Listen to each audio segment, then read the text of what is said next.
তো বন্ধুরা ওয়েলকাম করছি এই চ্যানেলের আরও একটা নতুন ভিডিওতে। তো এই ভিডিওতে কিন্তু কথা বলতে চলেছি অবশ্যই আন্ডার 17 সাফ ও উইমেন্স চ্যাম্পিয়নশিপে ভুটানকে 8-0 গোলের বড় ব্যবধানে কিন্তু হারিয়ে দিল ভারত, এবং সেই নিয়ে কথা বলবো। কান্তিরাবা স্টেডিয়ামকে এএফসি থেকে কিন্তু রিজেক্ট করে দেওয়া হয়েছে, সেই ব্যাপারেও কথা বলবো।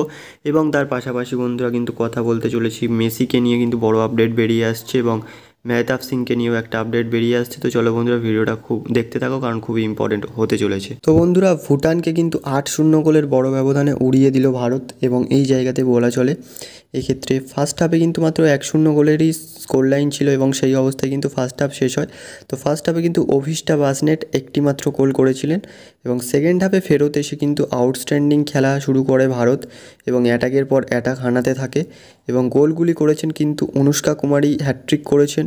অভিষ্টা বাসনেট ফার্স্ট হাফে একটা এবং সেকেন্ড হাফে শেষের দিকে একটা গোল করেছে, এবং একটি করে গোল করেছে কিন্তু দিব্যানী লিন্ডা, ভালাইনা ফার্নান্ডেস এবং পার্ল ফার্নান্ডেস।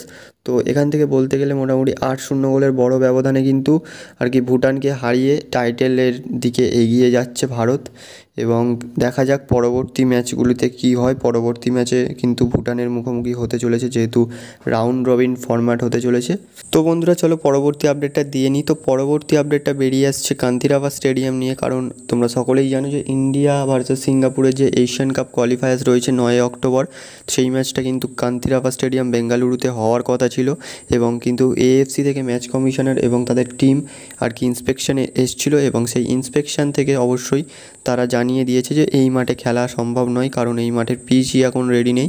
তো সেই কারণে এই মাঠটিকে রিজেক্ট করে দেওয়া হয়েছে, এবং এআইএফএফকে যত শীঘ্রই পারে এই নতুন ভেন্যুর ব্যাপারে মানে সাবমিট করতে হবে নতুন ভেন্যু।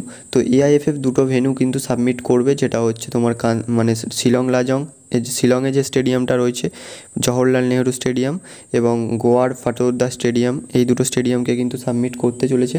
তো দেখা যাক পরবর্তী 1-1.5 সপ্তাহের মধ্যে আমরা জেনে যাব যে ফাইনাল ভেন্যু কোনটা হতে চলেছে। তো চলো বন্ধুরা পরবর্তী আপডেটের দিকে চলে যাই। তো বন্ধুরা পরবর্তী আপডেটটা বেরিয়ে আসছে লিওনেল মেসিকে নিয়ে। তো অবশ্যই তোমরা জানো লিওনেল মেসি মেবি ডিসেম্বরে কলকাতাতে আসতে চলেছেন, কিন্তু তার আগে লিওনেল মেসি কিন্তু কেরালায়ও আসতে চলেছেন।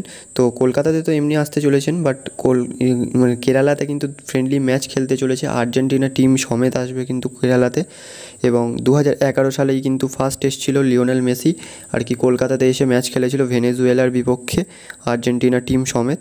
তো এই জায়গা থেকে দাঁড়িয়ে ফের 2025 সালে, অর্থাৎ ঠিক 14 বছর পরে আবারও লিওনেল মেসি আসছেন কিন্তু ভারতে, এবং ভারতের কেরালা রাজ্যে কিন্তু আসতে চলেছে।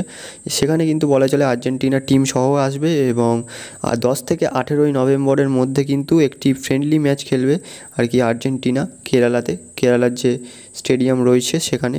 তো সেখানে কিন্তু আর কি ফ্রেন্ডলি ম্যাচ খেলতে চলেছে, কিন্তু এখনও প্রতিপক্ষটা জানা যায়নি, কিন্তু 10 থেকে 18 নভেম্বরের মধ্যে কিন্তু ম্যাচটা হবে, এটাও জানা গিয়েছে। তো এর ব্যাপারে আরও কোনো ডিটেলস আপডেট আসলে তোমাদেরকে জানিয়ে দেওয়া হবে। তো চলো বন্ধুরা পরবর্তী এবং শেষ আপডেটটার দিকে চলে যাচ্ছি। তো বন্ধুরা বড় ডিলে কিন্তু মেহতাব সিং সই করলো মোহনবাগান দলে। আমি কিন্তু কালকে লাইভ স্ট্রিমেও বলেছিলাম যে মোহনবাগান মানে লাইভে বলেছিলাম যে মেহতাব সিং মোহনবাগানে সাইন করেছে। তো মোহনবাগানে কিন্তু 5 বছরের ডিলে সাইন করলো মেহতাব সিং, এবং তার কাছে কিন্তু ইস্ট বেঙ্গল থেকেও অফার ছিল, আরও অন্যান্য ক্লাব থেকে অফার ছিল। সে কিন্তু মোহনবাগানেকেই সিলেক্ট করেছে, এবং বলতে গেলে একটা দারুণ সাইনিং মোহনবাগানের জন্য। এবং মোহনবাগান মেহতাব সিংকে সই করানোর ফলে ডিফেন্সে একটা অপশান বাড়লো ইন্ডিয়ান, এবং তোমরা ফরেনারে একটা বেশি বিদেশি খেলাতে পারবে। তো এটাই হচ্ছে মেন ব্যাপার আর কি মেহতাব সিংকে সই করানোর জন্য, এবং এই জায়গা থেকে দাঁড়িয়ে এই সাইনিংটা কিন্তু একটা ভালো সাইনিং বলাই চলে মোহনবাগানের জন্য। তো বন্ধুরা ভিডিওটা এই পর্যন্তই ছিল। তো ভিডিওটা কেমন লাগলো কমেন্টে জানিও, অ্যান্ড চ্যানেলে নতুন হলে সাবস্ক্রাইব করে বেল আইকনটা অল অপশানে সেট করে দিও, এবং যারা অলরেডি সাবস্ক্রাইব করে রেখেছো তাদেরকে অসংখ্য ধন্যবাদ। তো বন্ধুরা গতকাল কিন্তু লাইভে ভালো রেসপন্স পেয়েছি, তো অবশ্যই তোমরা কমেন্টে জানিও যে কখন আর মানে সপ্তাহে যদি 2-3টে করে লাইভ করা যায় সেক্ষেত্রে কেমন হয়, তোমরা অবশ্যই কমেন্টে জানিও, অ্যান্ড আমি কিন্তু লাইভ করার চেষ্টা করব। তো চলো বন্ধুরা ভিডিওটা এখানেই শেষ করছি। Thanks for watching and keep supporting guys.